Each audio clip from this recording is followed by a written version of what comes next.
Bond ने चारों ओर नजर दौड़ाई, लेकिन वहां कोई भी ऐसा नहीं था जो उनकी बात सुन सके। रसोई से गर्म टोस्ट के साथ कैवियार अभी आने ही वाला था। बताइए, उसने उत्सुकता से चमकती आंखों के साथ कहा। उन्होंने तीसरे बुल्गार को भी पकड़ लिया। वेस्पर ने कहा। वो पेरिस जाने वाली सड़क पर एक सिट्रोन कार में था। उसने अपनी पहचान छिपाने के लिए 2 इंग्लिश हाइकर्स को साथ बैठा रखा था, लेकिन रास्ते में बने पुलिस रोड ब्लॉक पर उसकी फ्रेंच इतनी खराब निकली कि पुलिस ने उसके कागज मांग लिए।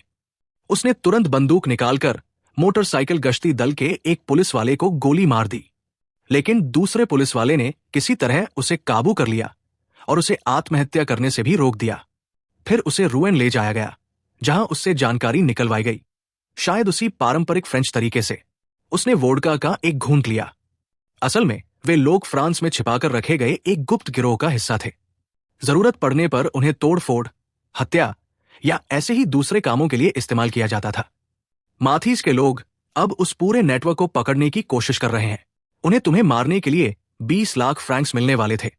जिस एजेंट ने उन्हें यह काम दिया था, उसने भरोसा दिलाया था कि अगर वे उसके निर्देशों का बिल्कुल पालन करेंगे तो पकड़े जाने का कोई खतरा नहीं होगा। वो थोड़ी देर रुकी, लेकिन असली दिलचस्प बात यह है, जिस एजेंट ने उन्हें वे 2 कैमरा केसेस दिए थे जिन्हें तुमने देखा था, उसने कहा कि चमकीले रंगों की वजह से उन्हें पहचानना आसान रहेगा। उसने बताया कि नीले रंग वाले केस में एक बहुत ताकतवर स्मोक बॉम्ब है, जबकि लाल रंग वाले केस में असली एक्सप्लोसिव है। योजना यह थी कि एक आदमी लाल केस तुम्हारी ओर फेंकेगा और उसी समय दूसरा आदमी नीले केस का स्विच दबा देगा। धुएं की आड़ में दोनों आराम से भाग निकलेंगे। वो हल्का सा मुस्कुराई, लेकिन यह सब झूठ था। स्मोक बॉम्ब जैसी कोई चीज थी नहीं। दोनों कैमरा केसेस में बिल्कुल एक जैसे हाई एक्सप्लोसिव बॉम्ब्स रखे गए थे। नीले और लाल केस में कोई अंतर नहीं था। असली योजना यह थी कि तुम्हारे साथ साथ दोनों बुल्गार भी बिना कोई सबूत छोड़े मारे जाएं। शायद तीसरे आदमी को बाद में किसी और तरीके से खत्म करने का इरादा था। आगे बताओ, बॉन्ड ने कहा। वो इस दोहरे धोखे की चालाकी से प्रभावित था। बुल्गार काफी चालाक निकले। उन्होंने सोचा कि कोई जोखिम लेना ठीक नहीं होगा। उन्होंने तय किया कि पहले स्मोक बॉम्ब चलाया जाएगा और फिर उसी धुएं के अंदर से एक्सप्लोसिव तुम्हारी ओर फेंका जाएगा। तुमने जो देखा था वो यही था। दूसरे आदमी ने उस नकली स्मोक बॉम्ब का लीवर दबाया और अगले ही पल दोनों बम एक साथ फट गए। तीसरा बुल्गार स्प्लेंडाइड होटल के पीछे इंतजार कर रहा था ताकि अपने दोनों साथियों को लेकर भाग सके। जब उसने विस्फोट देखा तो उसे लगा कि उसके साथी कोई गलती कर बैठे, लेकिन पुलिस को लाल बम के कुछ हिस्से मिल गए थे जो नहीं फटा था। जब उन टुकड़ों को उसके सामने रखा गया तो उसे समझ में आ गया कि उनके साथ धोखा हुआ है और उसके दोनों साथियों को तुम्हारे साथ मारने की योजना थी।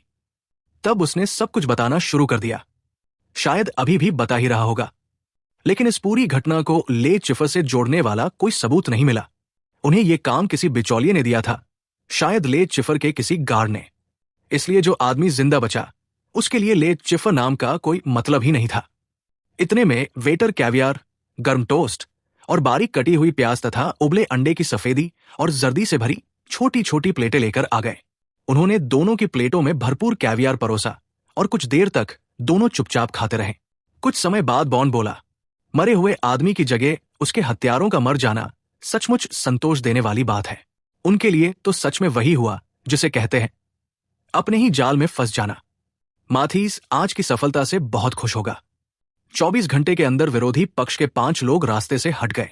फिर उसने उसे बताया कि किस तरह मंडसेस पूरी तरह असफल हो गए थे। थोड़ी देर बाद उसने पूछा, वैसे तुम इस मिशन में कैसे शामिल हुई? तुम किस विभाग में काम करती हो?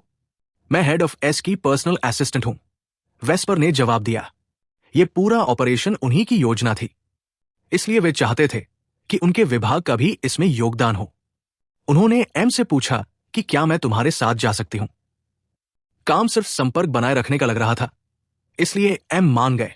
हालांकि उन्होंने मेरे बॉस से यह भी कहा था कि तुम्हें किसी महिला के साथ काम करना बिल्कुल पसंद नहीं आएगा। वो थोड़ी देर रुकी।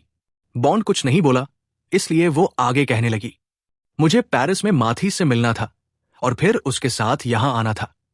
डियो में काम करने वाली मेरी एक दोस्त ने किसी तरह ये ड्रेस और आज सुबह वाली ड्रेस मुझे उधार दिलवा दी, वरना यहां मौजूद इन लोगों के बीच मैं बिल्कुल अलग ही दिखाई देती। उसने कमरे की ओर इशारा किया। ऑफिस में सब लोग मुझसे जल रहे थे।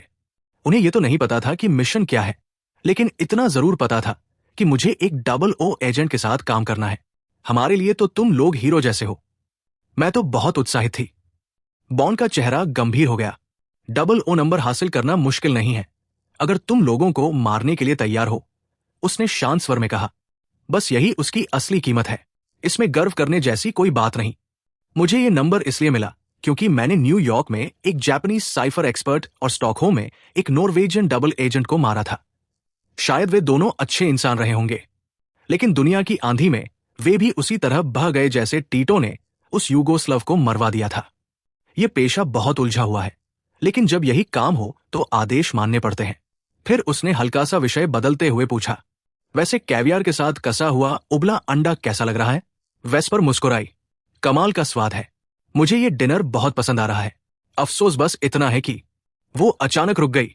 बॉन्ड की ठंडी नजर ने उसे सावधान कर दिया था। अगर यह मिशन न होता तो हम यहां साथ नहीं बैठे होते, बॉन्ड ने सपाट आवाज में कहा।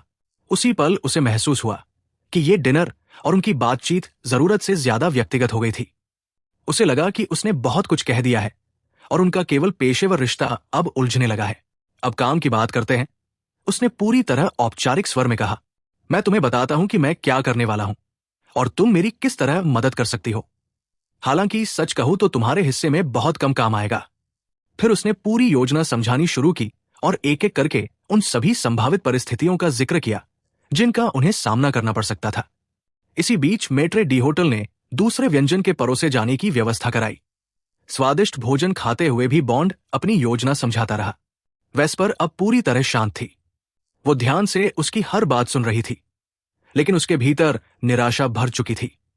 उसे महसूस हुआ कि उसके वरिष्ठ अधिकारी की चेतावनी सही थी। उसे याद आया कि रवाना होने से पहले हेड ऑफ एस ने उससे कहा था, बॉन्ड पूरी तरह अपने काम के लिए समर्पित आदमी है। ये मत समझना कि ये कोई मजेदार सफर होगा। जब तक मिशन खत्म नहीं होता उसके दिमाग में सिर्फ काम रहता है। उसके साथ काम करना आसान नहीं है, लेकिन वो अपने क्षेत्र का माहिर है और ऐसे लोग बहुत कम हैं। इसलिए तुम्हारा समय व्यर्थ नहीं जाएगा। वो देखने में आकर्षक है, लेकिन उससे प्यार करने की भूल मत करना। मुझे नहीं लगता कि उसके दिल में भावनाओं के लिए ज्यादा जगह है। खैर, शुभकामनाएं और अपना ध्यान रखना। उस समय वेस्पर ने इसे एक चुनौती की तरह लिया था। उसे खुशी हुई थी कि वो बॉन्ड का ध्यान अपनी ओर खींचने में सफल रही थी। उसे सहज ही महसूस हो गया था कि बॉन्ड उसकी ओर आकर्षित है, लेकिन जैसे ही उसे लगा कि उनके बीच एक निजी रिश्ता बनने लगा है, बॉन्ड अचानक बर्फ की तरह ठंडा हो गया, मानो किसी भी तरह की भावनात्मक गर्माहट उसके लिए जहर हो। वेस्पर को चोट पहुंची। वो खुद को मूर्ख महसूस करने लगी। फिर उसने मन ही मन खुद को संभाला और पूरी एकाग्रता के साथ बॉन्ड की बातें सुनने लगी। उसने तय कर लिया कि अब वो दोबारा वही गलती नहीं करेगी। बॉन्ड बोल रहा था, और अब सबसे बड़ी उम्मीद यही है कि किस्मत मेरा साथ दे या फिर ले चिफर का साथ छोड़ दे। अब वो उसे बैकाराट का खेल समझा रहा था। ये बाकी जुए के खेलों जैसा ही है। बैंकर और खिलाड़ी दोनों के जीतने की संभावना लगभग बराबर होती है, लेकिन अगर लगातार कई बार एक ही पक्ष जीतता रहे तो वही सिलसिला निर्णायक साबित होता है। उसी से या तो बैंकर पूरी तरह टूट जाता है या फिर सारे खिलाड़ी। आज रात हमें पता है कि ले चिफर ने यहां ऊंची बाजी वाले बैकारा टेबल्स चलाने वाले इजिप्शियन सिंडिकेट से बैंकर की जगह खरीद ली है। इसके लिए उसने 10 लाख फ्रैंक्स दिए हैं। अब उसके पास 24 लाख फ्रैंक्स बचे हैं। मेरे पास भी लगभग उतनी ही रकम है। मुझे लगता है कि मेज पर करीब 10 खिलाड़ी होंगे और हम सब किडनी शेप टेबल पर बैंकर के चारों ओर बैठेंगे। आमतौर पर इस मेज को 2 टैबलों में बांटा जाता है। बॉन्ड ने समझाना जारी रखा। बैंकर अपने बाएं और दाएं बैठे दोनों टैबलों के खिलाफ एक साथ 2 खेल खेलता है। इस व्यवस्था में बैंकर एक टैबलों के दाव का संतुलन दूसरे टैबलों से बनाकर और बेहतरीन हिसाब किताब के सहारे जीतने की कोशिश करता है। लेकिन रॉयल में अभी इतने बैकाराट खिलाड़ी नहीं हैं, इसलिए ले चिफर केवल एक ही टैबलों के खिलाड़ियों के खिलाफ अपनी किस्मत आजमाएगा। यह थोड़ा असामान्य है क्योंकि इसमें बैंकर को मिलने वाला फायदा थोड़ा कम हो जाता है। फिर भी बढ़त उसी के पक्ष में रहती है और सबसे बड़ी बात यह है कि दाव की रकम तय करने का अधिकार उसी के पास होता है। बैंकर बीच में बैठता है।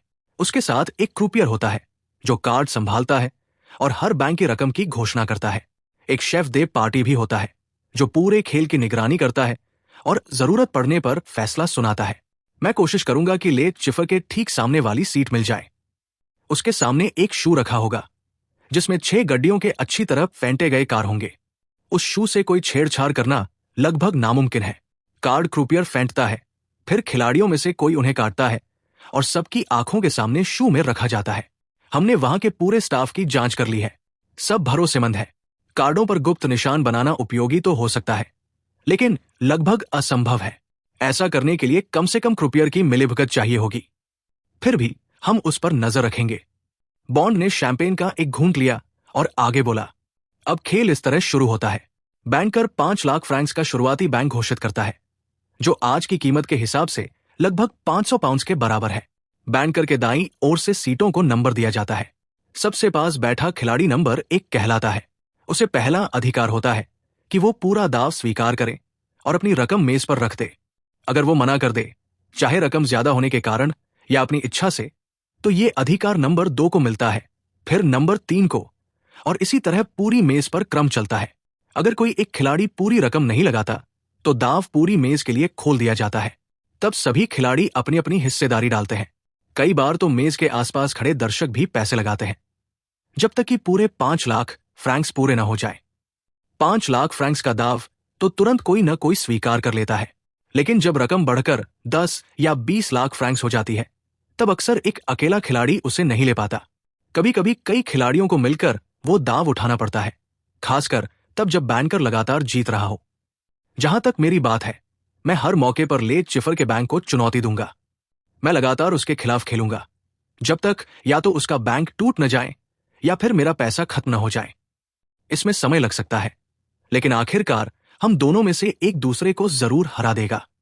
बाकी खिलाड़ी बीच बीच में उसे अमीर या गरीब बना सकते हैं, लेकिन अंतिम लड़ाई हम दोनों के बीच ही होगी।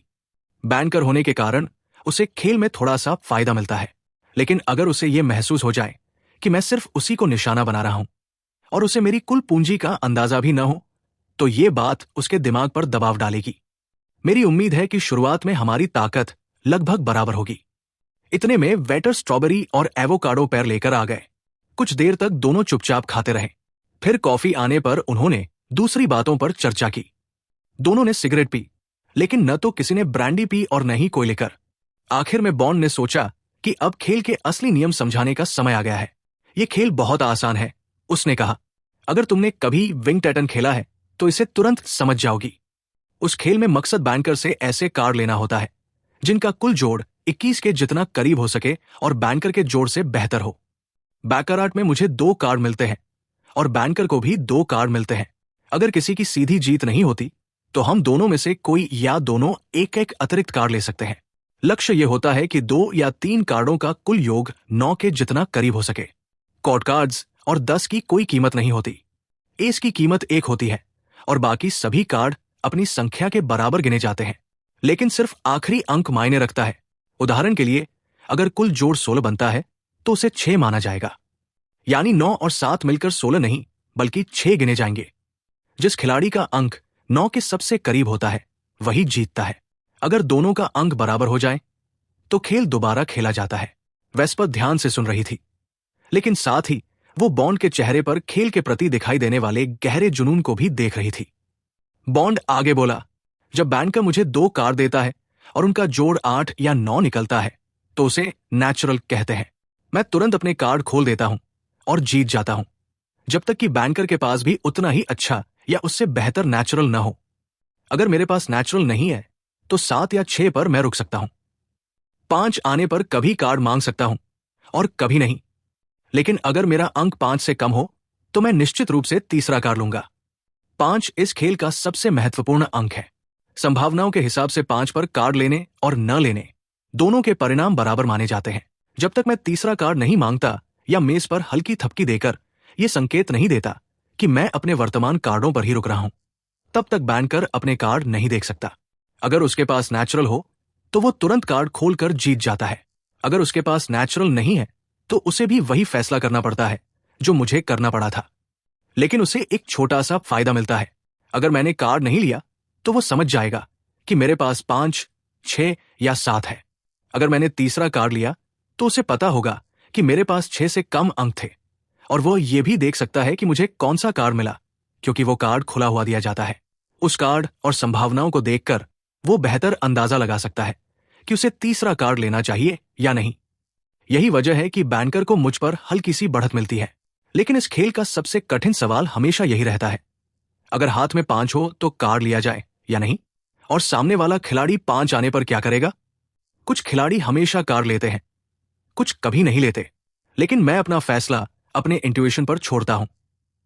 बॉन्ड ने अपनी सिगरेट बुझाई और बिल मंगवाते हुए मुस्कुराकर कहा, लेकिन आखिर में जीत का फैसला अक्सर नेचुरल 8 और 9 करते हैं। मुझे बस इतना करना है कि मेरे हिस्से में उससे ज्यादा नेचुरल 8s और 9s आए। खेल के नियम समझाते हुए और आने वाली भिड़ंत की कल्पना करते करते बॉन्ड का चेहरा फिर से चमक उठा। ले चिफर का सीधे सामना करने का विचार ही उसके भीतर नया जोश भर रहा था और उसकी धड़कनें तेज हो गई थी। ऐसा लग रहा था मानो वो दोनों के बीच कुछ देर पहले आई ठंडक को पूरी तरह भूल चुका हो। वेस्पर ने राहत की सांस ली और उसी उत्साह में खुद को भी शामिल कर लिया। बॉन्ड ने बिल चुकाया और सोमलियर को अच्छी खासी टिप दी। वेस्पर उठी और रेस्तरां से बाहर निकलकर होटल की सीढ़ियों तक उसका रास्ता दिखाती हुई चली। बाहर बड़ी बेंटली कार उनका इंतजार कर रही थी। बॉन्ड ने गाड़ी चलाकर उसे कैसीनो तक पहुंचाया और प्रवेश द्वार के जितना करीब हो सकता था उतना करीब पार किया। जब वे कैसीनो के भव्य स्वागत कक्षों से होकर अंदर जा रहे थे, बॉन्ड लगभग चुप ही रहा। वेस्पर ने उसकी ओर देखा। उसने पाया कि उसकी नाक के नथुने हल्के से फूले हुए थे, जो उसके भीतर के तनाव का संकेत दे रहे थे, लेकिन इसके अलावा वो पूरी तरह शांत और सहज दिखाई दे रहा था। रास्ते में मिलने वाले कैसीनो के अधिकारियों का वो मुस्कुराकर अभिवादन स्वीकार करता जा रहा था। सल्ले प्रिवी के दरवाजे पर उनसे सदस्यता कार्ड भी नहीं मांगा गया। बॉन्ड पहले ही अपनी बड़ी बड़ी बाजियों की वजह से कैसीनो का खास ग्राहक बन चुका था और उसके साथ आने वाले लोगों को भी वही सम्मान मिलता था। वे अभी मुख्य हॉल में कुछ ही कदम आगे बढ़े थे कि रूलेट की एक मेज से अलग होकर फीलिक्स लीटर उनके पास आया और बॉन्ड का पुराने दोस्त की तरह स्वागत किया। वेस्पर एल्वाइंडी से परिचय होने और कुछ औपचारिक बातें करने के बाद लीटर मुस्कुराया। तो आज रात तुम बैकाराट खेलने वाले हो। अगर इजाजत दो तो मैं मिस एल्वाइंडी को रूलेट में बैंक तोड़ना सिखाऊं। मेरे पास 3 ऐसे लकी नंबर्स हैं जो अब कभी भी आ सकते हैं। मुझे यकीन है कि मिस एल्वाइंडी के भी कुछ लकी नंबर्स होंगे। फिर जब तुम्हारा खेल थोड़ा गर्म हो जाएगा तब हम दोनों आकर तुम्हें खेलते देखेंगे। बॉन्ड ने सवालिया नजर से वेस्पर की ओर देखा। मुझे बहुत अच्छा लगेगा, वेस्पर ने कहा, लेकिन क्या आप मुझे भी अपना कोई लकी नंबर देंगे? बॉन्ड बिना मुस्कुराए बोला, मेरे कोई लकी नंबर्स नहीं होते। मैं सिर्फ उन्हीं बाजियों पर दाव लगाता हूं जिनमें जीतने की संभावना बराबर हो या जितनी बराबरी के करीब हो सके। खैर, मैं चलता हूं। उसने विनम्रता से विदा ली। मेरे दोस्त फीलिक्स लीटर के साथ तुम पूरी तरह सुरक्षित रहोगी। हल्की सी मुस्कान दोनों की ओर डालकर वो आराम से चलता हुआ केस यानी कैश काउंटर की ओर बढ़ गया। लीटर उसकी बेरुखी समझ गया। वो वेस्पर से बोला, मिस एल्वाइंडी, बॉन्ड बहुत गंभीर जुआरी है और शायद उसे ऐसा होना भी पड़ता है। आइए अब मेरे साथ चलिए और देखिए कि मेरा नंबर 17 मेरी एक्स्ट्रासेंसरी परसेप्शन की बात कैसे मानता है। बिना मेहनत के ढेर सारे पैसे मिलना कोई तकलीफदेह अनुभव नहीं होता। बॉन्ड को फिर से अकेला होकर राहत मिली। अब वो अपने मन से बाकी सारी बातें निकालकर केवल सामने वाले काम पर ध्यान केंद्रित कर सकता था। वो केस पर पहुंचा और दोपहर में मिली रसीद दिखाकर अपने 24 मिलियन फ्रैंक्स ले लिए। उसने नोटों को बराबर हिस्सों में बांटा और आधी रकम दाएं कोट की जेब में तथा बाकी आधी बाएं जेब में रख ली। इसके बाद वो भीड़ भाड़ वाली मेजों के बीच से धीरे धीरे चलता हुआ हॉल के ऊपरी हिस्से तक पहुंचा, जहां पीतल की रेलिंग के पीछे विशाल बैकाराट की मेज उसका इंतजार कर रही थी। मेज लगभग भर चुकी थी। कार्ड उल्टे रखे हुए थे और क्रूपियर्स शफल नाम की विधि से धीरे धीरे मिलाए जा रहे थे। माना जाता था कि यही शफल सबसे प्रभावी होता है और इसमें धोखाधड़ी की संभावना सबसे कम रहती है। शेफ दे पार्टी ने मखमल से ढकी हुई चेन उठाकर पीतल की रेलिंग के अंदर जाने का रास्ता खोल दिया। मॉन्से बॉन्ड, आपकी इच्छा के अनुसार नंबर 6 की सीट सुरक्षित रखी गई है। मेज पर अभी 3 सीटें खाली थी। बॉन्ड रेलिंग के अंदर गया, जहां एक हुइसियर उसकी कुर्सी खींचे खड़ा था। वो बैठ गया और दाएं बाएं बैठे खिलाड़ियों की ओर हल्का सा सिर झुकाकर अभिवादन किया। उसने अपनी चौड़ी गनमेटल सिगरेट केस और काला लाइटर निकालकर अपनी दाहिनी कोहनी के पास हरे कपड़े से ढकी मेज पर रख दिए। हुइसियर ने मोटे कांच की एशट्रे कपड़े से साफ की और उसके पास रख दी। बॉन्ड ने सिगरेट सुलगाई और कुर्सी पर आराम से टिक गया। उसके ठीक सामने बैंकर की कुर्सी अभी खाली थी। उसने मेज पर बैठे बाकी खिलाड़ियों पर नजर दौड़ाई। ज्यादातर चेहरों को वो पहचानता था, हालांकि नाम बहुत कम लोगों के जानता था। उसकी दाई और नंबर 7 पर मॉन्सेस सिक्स बैठा था, जो कांगो में धातु उद्योग से जुड़ा एक बेहद अमीर बेल्जियन था। नंबर 9 पर लॉर्ड डैनवर्स बैठे थे। वे प्रतिष्ठित लेकिन कमजोर और बीमार से दिखने वाले व्यक्ति थे। बॉन्ड का अनुमान था कि उनके पास जो फ्रैंक्स थे वे उनकी अमीर अमेरिकन पत्नी के थे। उनकी पत्नी लेडी डैनवर्स, जो बैराकूडा मछली जैसी शिकारी मुस्कान वाली मध्यम आयु की महिला थी, नंबर 3 पर बैठी थी। बॉन्ड ने सोचा कि दोनों शायद घबराहट में खेलेंगे और सबसे पहले बाहर होने वालों में शामिल होंगे। बैंक के ठीक दाई और नंबर 1 पर एक प्रसिद्ध ग्रीक जुआरी बैठा था। उसके पास ईस्टर्न मेडिटेरेनियन की तरह एक सफल शिपिंग लाइन थी। बॉन्ड जानता था कि वो बेहद ठंडे दिमाग और समझदारी से खेलेगा और अंत तक टिके रहने वालों में होगा। बॉन्ड ने हुइसियर से एक कार्ड मंगवाया और उस पर प्रश्न चिन्ह के नीचे खाली सीटों के नंबर 2, 4, 5, 8 और 10 लिखकर शेफ दे पार्टी को भेजने के लिए कहा। कुछ देर बाद कार्ड वापस आया और उन सीटों पर बैठे खिलाड़ियों के नाम लिखे हुए थे।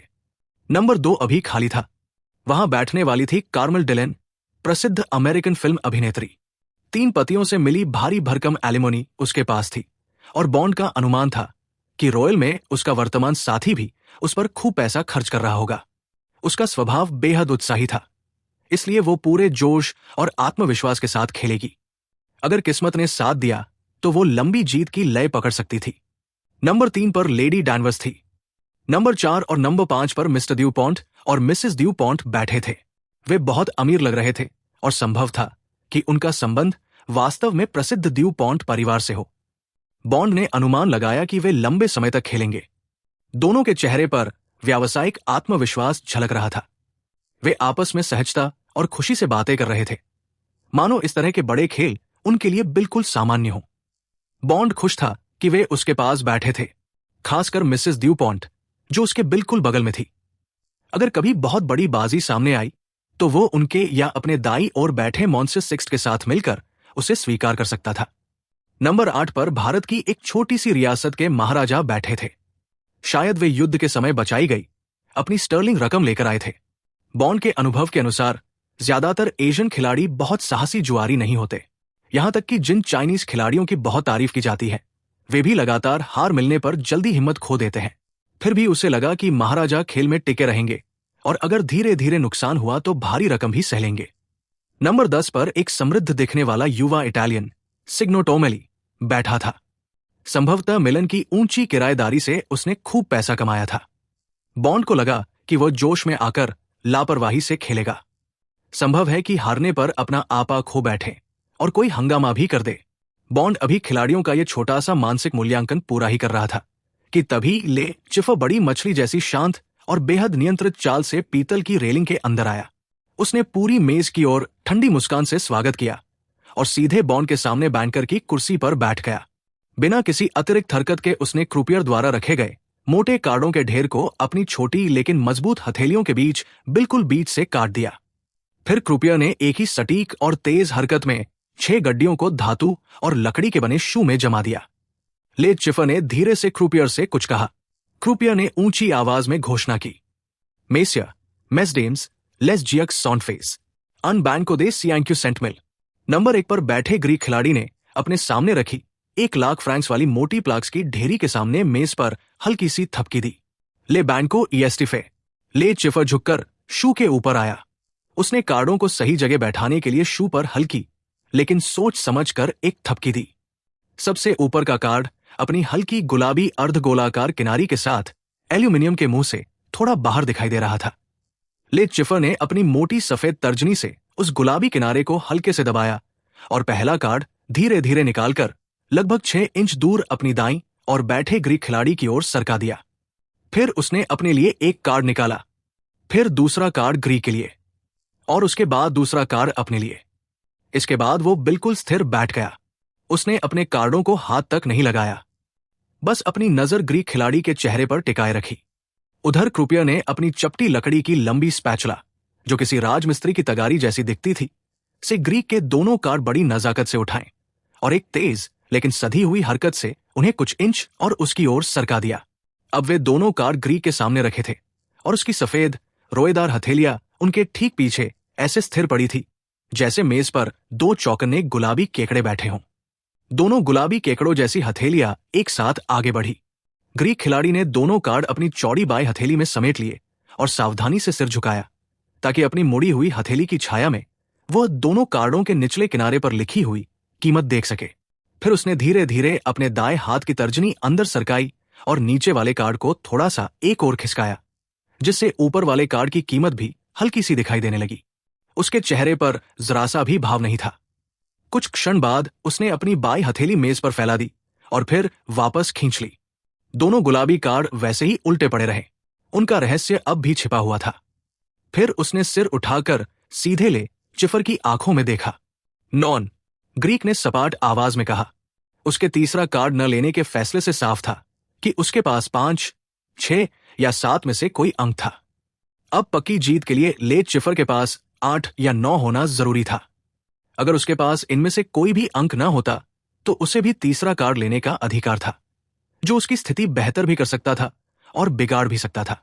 लेट चिफर के दोनों हाथ उसके सामने जुड़े हुए थे। उसके 2 कार्ड उनसे 3-4 इंच दूर पड़े थे। उसने धीरे से दाहिने हाथ से दोनों कार्ड उठाए और हल्की सी चटाक की आवाज के साथ उन्हें मेज पर सीधा पलट दिया। एक 4 और एक 5, यानी नेचुरल 9, ऐसा हाथ जिसे हराना असंभव था। वो जीत चुका था। न्यूफ एला बैंक, क्रूपिया ने शांत स्वर में घोषणा की। फिर उसने अपनी लकड़ी की स्पैचुला से ग्रीक के दोनों कार्ड पलटे।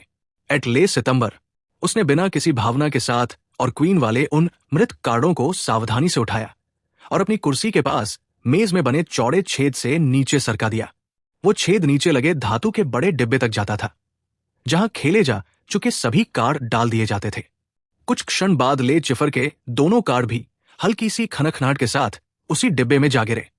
हर नए सत्र की शुरुआत में ये आवाज साफ सुनाई देती थी, क्योंकि तब तक नीचे पड़े पुराने कार्ड धातु की सतह पर मुलायम परत नहीं बना पाए होते थे। ग्रीक खिलाड़ी ने 1 लाख फ्रैंक्स की 5 प्लाक्स आगे सरका दी। क्रूपियर ने उन्हें उठाकर मेज के बीच में रखी ले चिफर की 5 लाख फ्रैंक्स वाली प्ले के साथ जोड़ दिया। हर दाव पर कैसीनो अपनी एक छोटी सी फीस काटता था, जिसे कैगनॉट कहा जाता था। लेकिन इतने बड़े खेलों में यह परंपरा थी कि बैंकर ही ये रकम खुद देता था, या तो पहले से तय की गई एकमुश्त राशि के रूप में, या फिर हर हाथ के अंत में थोड़ा थोड़ा भुगतान करके। इससे बैंक की रकम हमेशा गोल संख्या में बनी रहती थी। लेट चिफर ने दूसरा तरीका चुना था। क्रूपियर ने कुछ चिप्स मेज के उस छेद में डाल दिए जहां कैगनॉट जमा होती थी और फिर शांत स्वर में घोषणा की, अन बैंको डन मिलियन। सुवी, ग्रीक खिलाड़ी बुदबुदाया। इसका मतलब था कि वो अपनी हारी हुई बाजी को आगे भी जारी रखना चाहता है और उतनी ही बड़ी अगली बाजी भी लगाएगा। बॉन्ड ने एक सिगरेट सुलगाई और अपनी कुर्सी पर आराम से टिक गया। लंबा मुकाबला शुरू हो चुका था। अब यही क्रम बार बार दोहराया जाने वाला था।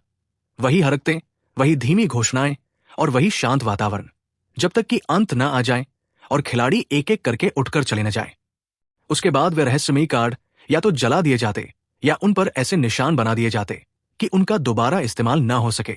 मेज पर एक कपड़ा डाल दिया जाता और हरे रंग की बेस से ढकी ये जंग भूमि मानो अपने शिकारों का खून सोखकर अगली लड़ाई के लिए फिर से तैयार हो जाती। ग्रीक खिलाड़ी ने तीसरा कार्ड लिया, लेकिन उसके बाद भी उसका कुल अंक 4 से आगे नहीं बढ़ पाया, जबकि बैंक के पास 7 था। अन बैंक को दे डियक्स मिलियंस, क्रूपिया ने अगली घोषणा की। बॉन्ड के बाई और बैठे सभी खिलाड़ी चुप रहे। तभी बॉन्ड ने शांत लेकिन दृढ़ आवाज में कहा, बैंको।